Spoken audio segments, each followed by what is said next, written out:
கொண்டு அவர்களுடைய கொள்கை ரீதியான ஃபித்னாவை இந்த சமுதாயத்திலே நிலைநாட்டுவதற்காக வேண்டி ஈரானும் ஷியா தலைவர்களும் முயற்சி செய்து கொண்டிருக்கிற நிலையை பார்க்கிறோம். இந்த ஃபித்னா நம்முடைய நாட்டையும் விட்டு வைக்கவில்லை. நம்முடைய நாட்டிலே இருக்கிற அவர்களுடைய தூதரகத்தின் ஊடாக அவர்கள் பலவிதமான ஃபித்னாக்களை இந்த சமுதாயத்திலே செய்து கொண்டிருக்கிறார்கள்.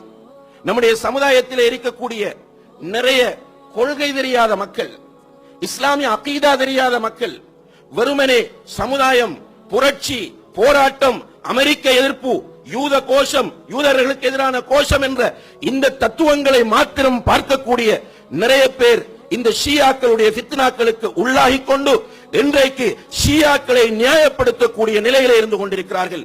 அதிலே நம்முடைய நாடு மிக கடுமையான முறையில் திட்டமிடப்பட்டு இந்த ஃபித்னாவை சந்திக்க திணிக்கப்பட்டுக் கொண்டிருக்கிறது என்பதை இங்கே நாம் சுட்டிக்காட்ட கடமைப்பட்டிருக்கிறோம். நம்முடைய நாட்டிலே பல மதரசாக்கள், பல அவர்களுடைய பிரச்சாரத்தை முன்னெடுப்பதற்கான சென்டர்கள், அதே போன்று ஒரு பல்கலைக்கழகம் கூட இன்று உருவாக்கப்பட்டு இன்று படித்தவர்கள் என்று நம்முடைய சமுதாயத்தில் உள்ளவர்கள் எல்லாம் மூளைச்சலவை செய்யப்படக்கூடிய அளவுக்கு இந்த ஷியாக்களுடைய ஃபித்னா இருந்து கொண்டிருக்கிறது. கண்ணியத்திற்குரிய சகோதரர்களே, ஷியாக்களை சிம்பிளாக நீங்கள் எடை போட்டு விடக் கூடாது. அமெரிக்காவுக்கு ஏசுகிறான், இஸ்ரேலுக்கு ஏசுகிறான், தன்னை ஒரு பெரிய முஸ்லிம் தலைவனாக காட்டிக்கொள்ள முயற்சி செய்கிறான்.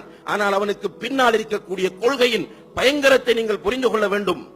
ஷியாக்கள் என்பவர்கள் மிக மோசமான பல கொள்கையை உடையவர்கள். அதிலே பிரதானமான கொள்கை நம்மிடம் இருக்கிற குர்ஆன் ஒரிஜினல் குர்ஆன் இல்லை என்று சொல்பவர்கள். நன்றாக நினைவில் வைத்துக் கொள்ளுங்கள். எந்த ஷியாக்களோடும் இது பற்றி பேசுவதற்கு நாங்கள் தயாராக இருக்கிறோம். அவர்களுடைய ஒரிஜினல் கிதாபுகளில் இருந்து இந்த வாதத்தை நாங்கள் நிரூபிப்பதற்கு தயாராக இருக்கிறோம். ஷியாக்கள் சொல்கிறார்கள், இன்று நம்முடைய கையில் இருக்கிற குர்ஆன் ஒரிஜினல் குர்ஆன் கிடையாது, இது திரிவுபடுத்தப்பட்ட குர்ஆன், இதிலே நிறைய விஷயங்கள் சேர்க்கப்பட்டிருக்கின்றன, நிறைய விஷயங்கள் நீக்கப்பட்டிருக்கின்றன. ஒரிஜினல் குர்ஆன் அவர்களுடைய மறைந்திருக்கிற இமாம் முஹம்மது இப்னுல் ஹசன் அல் அஸ்கரி என்பவரிடம் இருக்கிறது. அவர் வரும்போது கொண்டு வருவார்.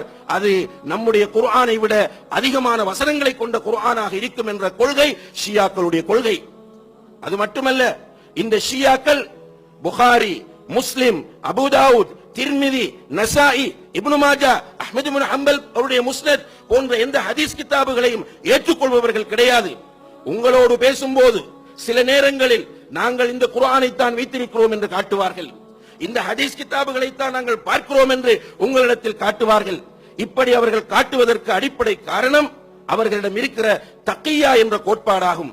தக்கியா என்றால் அவர்கள் தக்கியாவை எந்த அளவுக்கு சொல்கிறார்கள் என்றால், மார்க்கத்தின் 10 பகுதி தக்கியாவிலே தங்கி இருக்கிறது என்று சொல்கிறார்கள். மார்க்கத்தின் 9 பகுதி தக்கியாவிலே தங்கி இருக்கிறது என்று சொல்கிறார்கள். அதாவது இரட்டை வேடம் போடுவது. முஸ்லிம்களிடம் போகும்போது முஸ்லிம்களை போன்றவர்களை காட்டிக் கொள்வது, இதுதான் அவர்களிடத்தில் இருக்கிற இந்த தக்கியா என்ற கோட்பாடு.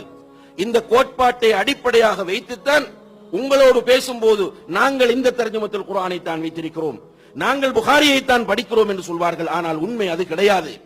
அவர்கள் குர்ஆனை ஏற்றுக்கொள்வதும் இல்லை, நம்முடைய ஹதீஸ் கிதாபுகளை ஏற்றுக்கொள்வதும் இல்லை. அதே நேரத்திலே கண்ணியத்திற்குரிய சகோதரர்களே, அல்லாஹ்வின் நல்லடியார்களே, நன்றாக புரிந்து கொள்ளுங்கள். ஷியாக்கள் சஹாபாக்கள் எல்லோரையும் முர்த்தத்துகள் என்று சொல்பவர்கள், மதம் மாறியவர்கள் என்று நாக்கூசாமல் சொல்பவர்கள்.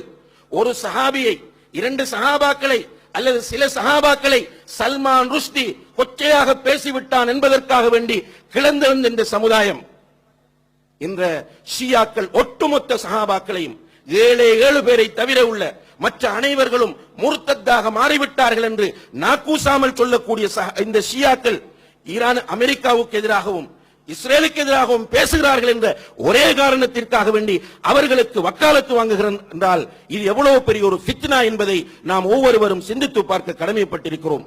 இப்படி ஷியாக்கள் மிகப்பெரிய ஒரு